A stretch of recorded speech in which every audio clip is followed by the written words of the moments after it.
sou a Marli Gomes, pesquisadora, psicóloga, ecoterapeuta e mãe atípica. Estamos aqui hoje com o primeiro episódio do podcast Autismo na Real.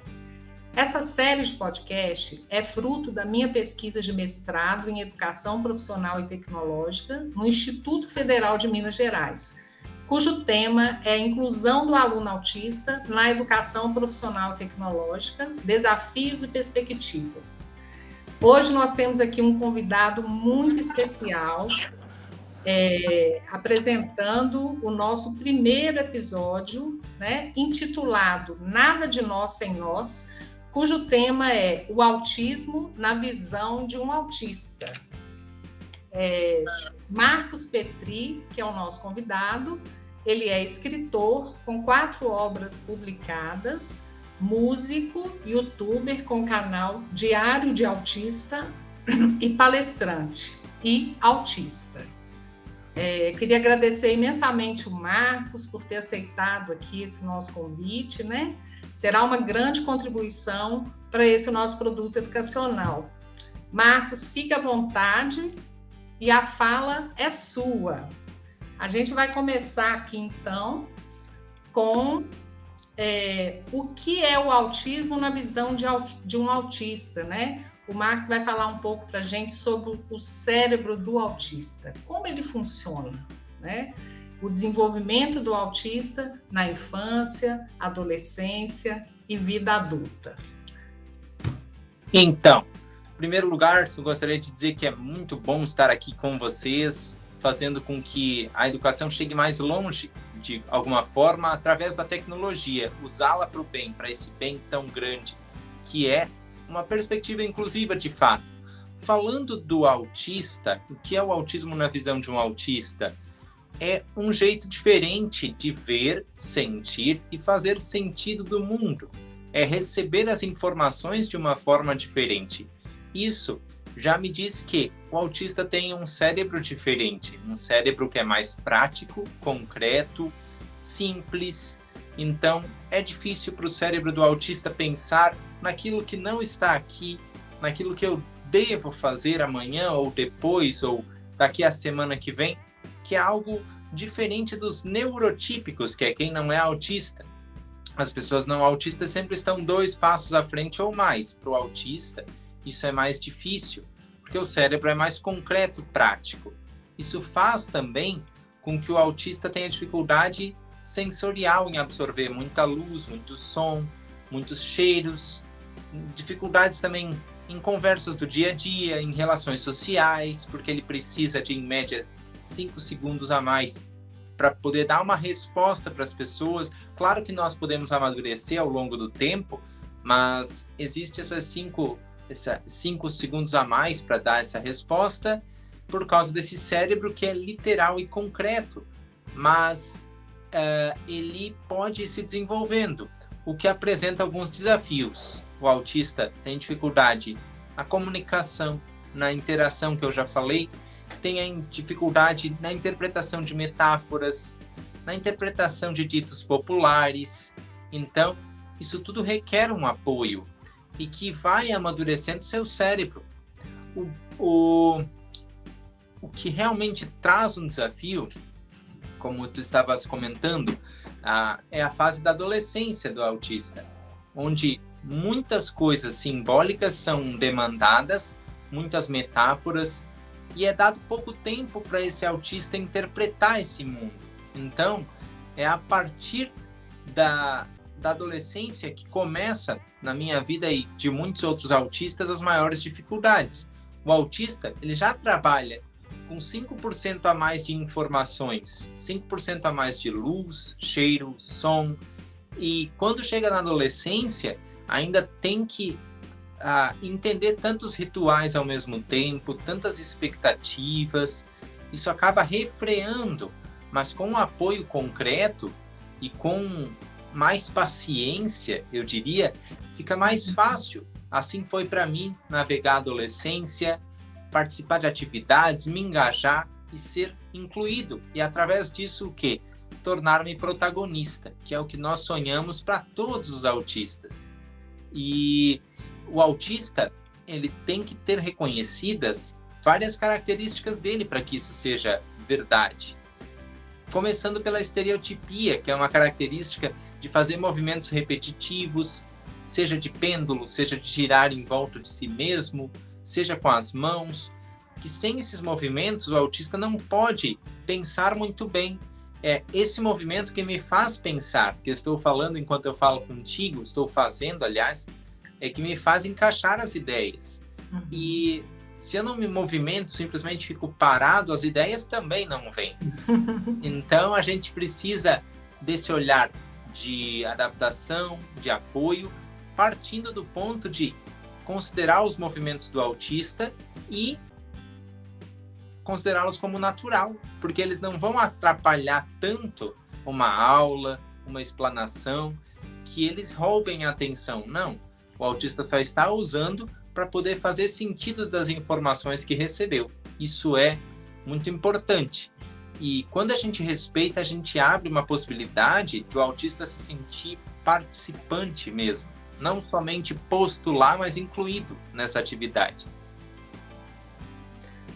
Ótimo, Marcos. E esse movimento que você fala, né, que é essa autorregulação, a gente percebe que, às vezes, muitas pessoas, né, até dizem para eles pararem de fazer, né, cessar esse movimento, né, e a gente sempre, nas condutas terapêuticas, né, é isso, se a estereotipia ela não está trazendo dano para a pessoa e nem para terceiros, não tem problema, né? E se estiver, vamos pensar em outra forma desse autista se autorregular. Como você mesmo disse, assim, brilhantemente, é necessário esse movimento, né, do corpo para organizar as ideias. Isso é fantástico, né? As pessoas entenderem a importância aí das estereotipias, né?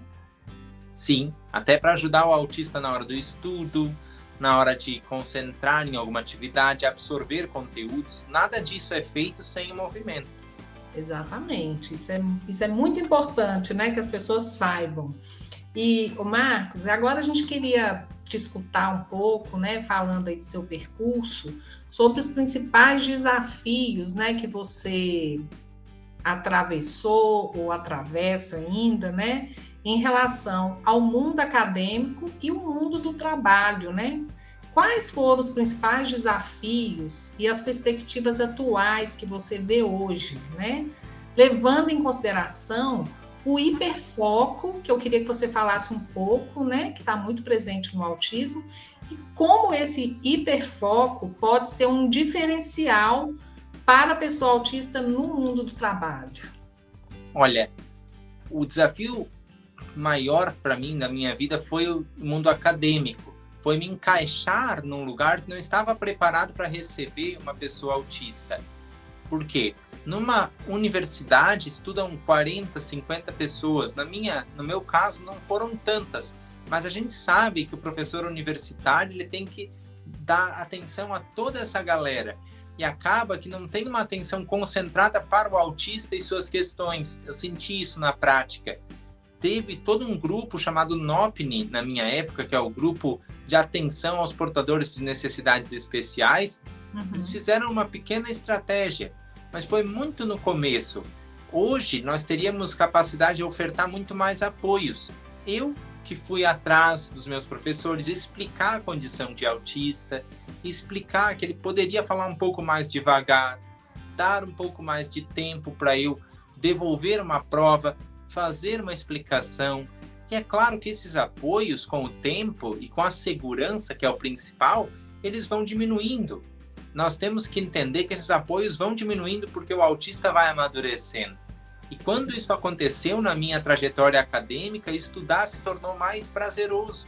É o que a gente almeja para o autista. Mas eu vejo que hoje a academia já tem esse olhar um pouquinho mais estruturado do que eu tive na minha época. Nós tínhamos muito de fazer as coisas do jeito que dava. E hoje a pesquisa já avançou para começar uma base. Ainda está engatinhando, mas é um começo um pouco mais estruturado do que eu tive quando eu frequentei primeiro a universidade, depois a pós-graduação, e aí eu pude entender um pouquinho mais qual era a função desses apoios, que vão servir, tu perguntaste também, no mundo do trabalho, porque o mundo do trabalho hoje segue a lógica do emprego apoiado, ou seja, a empresa entender que precisa dar apoio àquele autista, àquele colaborador, para que ele possa se sentir parte do projeto. Não é jogar tudo no colo dele. Eu já tive situações em que a empresa achava que eu fosse uma cota. Pela lei brasileira de cotas, tu és uma cota, então vamos te pôr em qualquer lugar, de qualquer jeito. Ou seja, não havia um apoio e não havia uma verificação do meu perfil. Esse perfil do autista pode ser facilmente verificado por uma empresa, por uma companhia, de uma forma bem simples. O hiperfoco. O autista que só fala de música, como é o meu caso, ele pode ser um bom músico, um bom professor de música, por que não? O autista que só fala de carros pode ser um bom mecânico, pode se dar bem nessa área. O autista que fala várias línguas, como eu tive facilidade por conta da música, e eu pleiteei uma vaga de tradução. Só que por causa da visão que eles tinham de que eu era uma cota, eles simplesmente disseram assim: para cotas não tem vaga de tradução. Para cotas a vaga é catar papel e trabalhar na organização de uma sala aqui. Então, ou seja, eu despendi todo o meu currículo, pus um currículo para a vaga de tradução e eles disseram não, vai para outra vaga. O emprego apoiado vai possibilitar um olhar para esses currículos que estão chegando no banco de currículos para que se entenda uma vaga para os autistas. Não é a realidade hoje. Eu vejo muitos autistas assim que eles têm trabalhado, por exemplo, na recepção, que é um setor mais de entra e sai de pessoas, de demandas, quando não é da natureza do autista responder tantas demandas ao mesmo tempo.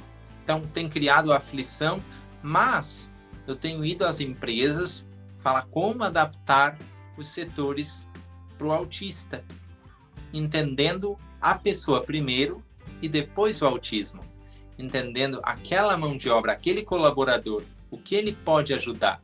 Isso tem dado um salto, as empresas têm aberto o olho para esse mundo de possibilidades que é o trabalho.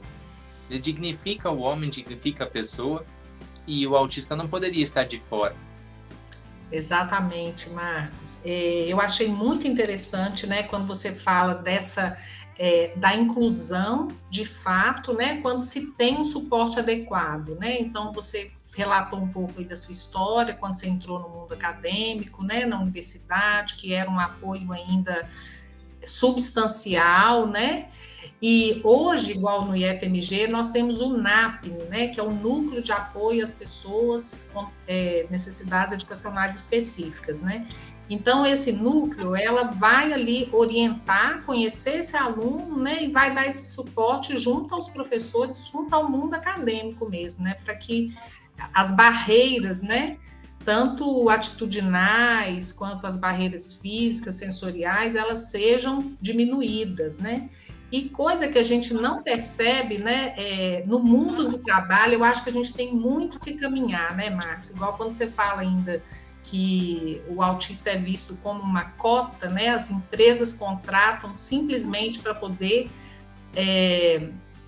fazer jus, né, a isso. Não, eu preciso de contratar pessoas com algum tipo de deficiência para a cota, mas não faz essa análise, né, não faz essa avaliação criteriosa das habilidades dessa pessoa. E geralmente são trabalhos, muitos trabalhos aquém da capacidade da pessoa, que foi o seu caso, né? Você trouxe esse seu relato aí, dessa experiência que você vivenciou, e temos muito que caminhar ainda, né? Eu acho que os recursos humanos das empresas, né, precisam de ter uma conduta mais afinada, né? Ter maiores conhecimentos, né? E fazer uma boa avaliação para que esse funcionário, né, para que essa pessoa que vai inserir na empresa, ela faça um trabalho que está dentro do perfil dela, né? Como você falou, imagina, você vai colocar uma pessoa que tem muita dificuldade de fazer interações sociais, né, de conversar e tudo. Então, não pode ser um trabalho, né, que ele vai ficar desconfortável, né, que vai ser difícil para ele.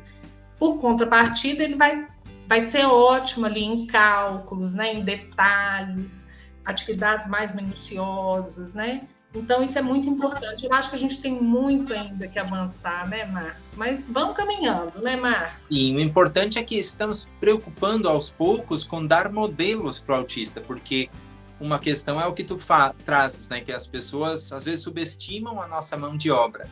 E a outra questão que precisa ser posta é que as empresas precisam dizer o que é esperado do colaborador em cada setor. Não é simplesmente criar uma vaga lá e dizer, agora faça o que essa vaga faz. Uhum. Não, é uma outra história, é um outro processo que ainda tem que emergir. E por falta desse processo é que eu entendi assim, eu posso me autoempregar nessa jornada de levar conteúdo para as pessoas para sensibilizar sobre o autismo, aproveitando da internet para eu ter o empreendedorismo, né? A veia empreendedora, mas hoje, com as empresas se estruturando, vão se acolher mais autistas e vão se ganhar detalhes, não vai ser deixado passar tantas arestas pequenas, o autista tem esse olhar mais clínico, tudo está à espera de um apoio. Exatamente, Marcos. E o seu trabalho pela internet, né, o seu canal que você tem, né, o Diário de um Autista, é muito conhecimento para a gente, né, para professores, para os familiares, né, para a gente estar entendendo de fato, né, o autismo na visão da pessoa autista, né? Isso é muito importante, Marcos. Com certeza. E eu conto com o apoio de cada empresa, de cada instituição, para fazermos isso chegar mais longe. Exatamente. E o objetivo desse produto educacional aqui é este, né? Levar informações. Agora, Marcos, a gente passando aí para a segunda pergunta, né? Um segundo bloco, né? Eu queria que você falasse um pouco sobre as 10 coisas que os autistas gostariam que você soubesse. Eu acho que vai ser, assim, uma mensagem muito legal para os nossos ouvintes, né? Então, vamos lá. São coisas que facilitam o dia a dia de todos na convivência com autistas, inclusive dos próprios autistas. Então, vamos lá, passando por essas coisas, esses olhares.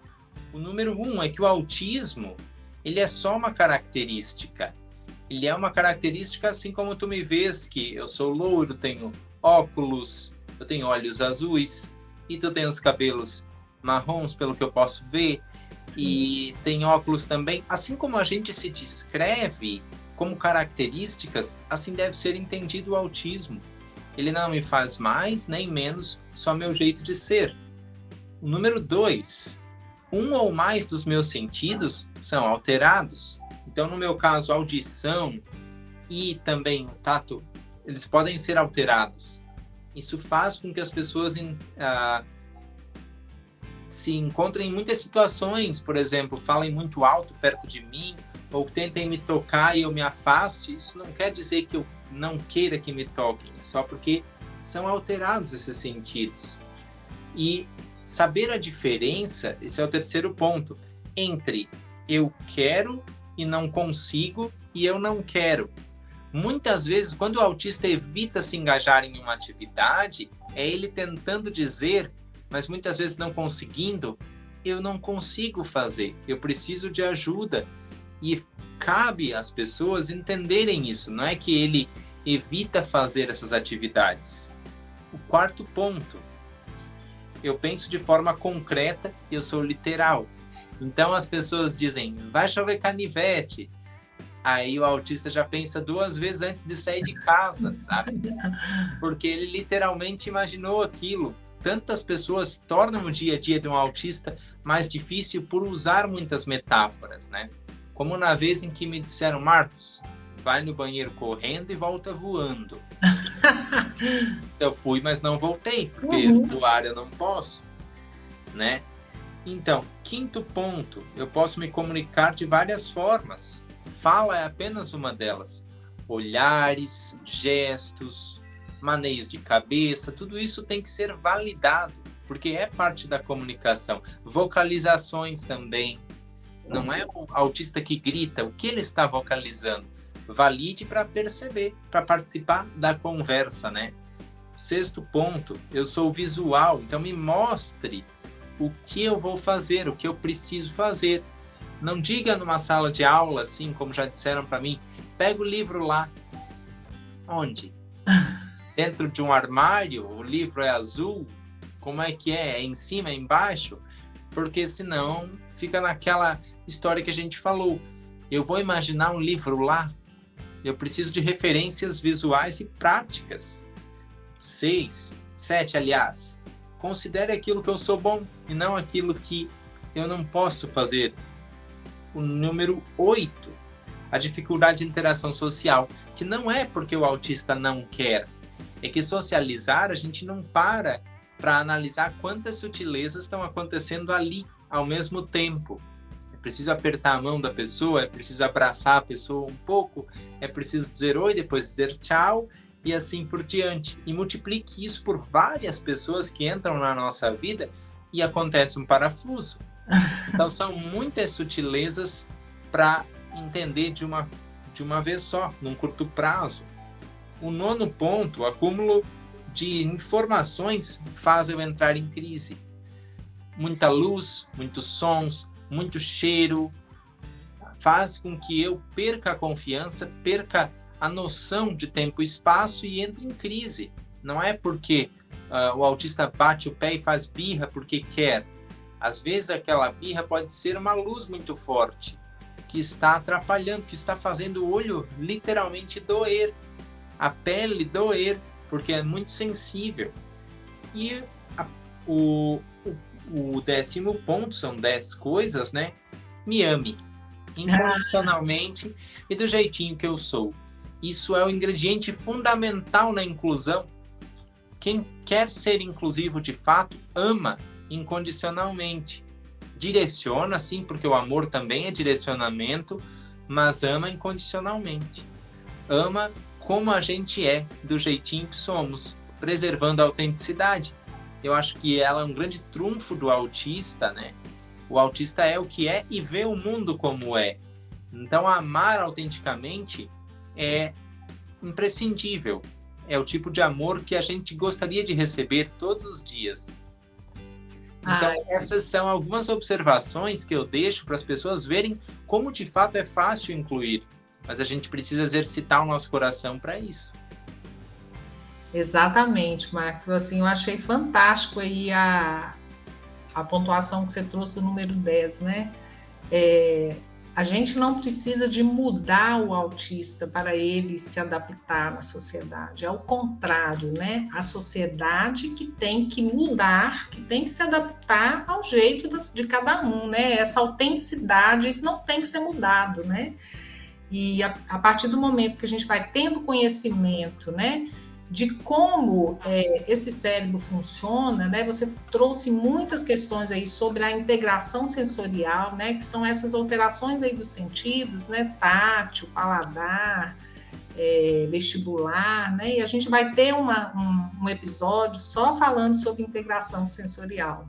Eu acho que vai ser bem legal, né? Que isso é muito forte, né? Para a pessoa autista, né? Assim, como que isso interfere, né? Nessa percepção do mundo, na interação social, né? De estar nos lugares, né? De estar com muitas pessoas, de estar em lugares com muito barulho, né? Isso é muito importante que as pessoas compreendam. Marcos, eu achei assim fantástico. Eu acho que dá para ter assim uma ideia bem ampla, né? Sobre essas 10 coisas, né, que vocês gostariam que as pessoas se atentassem, é muito, muito interessante. E aí agora a gente está caminhando aí para o nosso final, né? Eu queria te agradecer imensamente por essa participação aqui comigo, né? E eu sei, né, que você também é músico e eu gostaria de fazer um convite para a gente finalizar esse episódio aqui do podcast, né? Desse episódio Nada de Nós Sem Nós, com uma música sua. O que você acha? Eu vou cantar uma música que é tudo a ver com o podcast hoje e tudo aquilo que a gente gostaria que vocês soubessem. É um convite também a quem quiser ser inclusivo. Pegar na mão do autista, apoiá-lo, não fazer por ele, mas fazer junto. Pôr a mão na massa, arregaçar as mangas. Essa música tem muito disso. Ela é chamada o hino do autista. Então, eu convido as pessoas a prestarem muita atenção nessa letra e vivê-la também. Porque quando a gente canta é uma coisa, mas quando a gente põe em prática, toda a figura muda. Ela é assim, ó.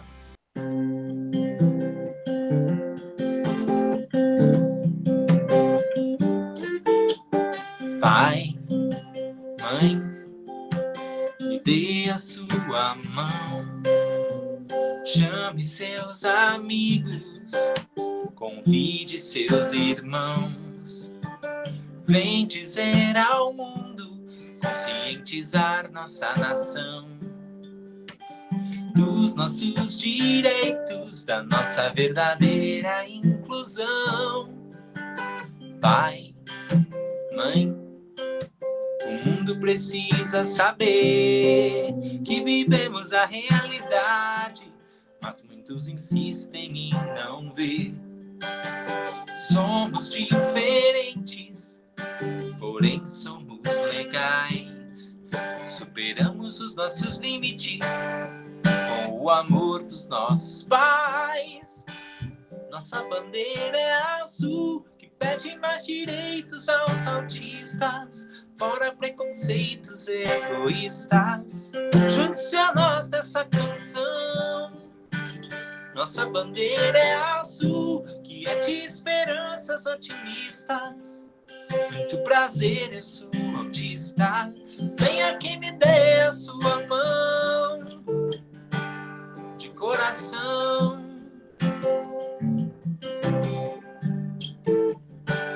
De coração. De coração. Linda, Marcos, essa composição própria. Não, essa na verdade é um hino do autista composto por um pai e ativista em prol do autismo, que diz tudo o que a sociedade precisava ouvir sobre a inclusão. Nossa, muito bonita, muito bonita. Eu acho que fala tudo, né? Assim, ela abrange tudo e toda essa mudança aí, né, que a gente precisa de ter na sociedade, né? Essa aceitação como toda. Marcos, eu queria te agradecer novamente, né, assim, pela sua participação. Foi uma honra estar aqui com você, né, a gente conversar um pouquinho, você trazer as suas contribuições, um pouquinho da sua história. Não poderia ser diferente, né, o nosso primeiro episódio, né, do podcast Autismo na Real, ser com uma pessoa autista, né? Eu acho que isso mostra bem, né, qual que é aí a marca mesmo, né, do nosso trabalho aqui. E da minha parte, que honra poder abrir esse podcast, né, poder falar do autismo na visão de um autista e trazer de que nada sobre nós sem nós. Exatamente como diz o título do nosso episódio aqui, porque ele é tão poderoso, tão impactante e vai impactar na vida de tantos. Muito obrigado também. Obrigada a você, Marcos.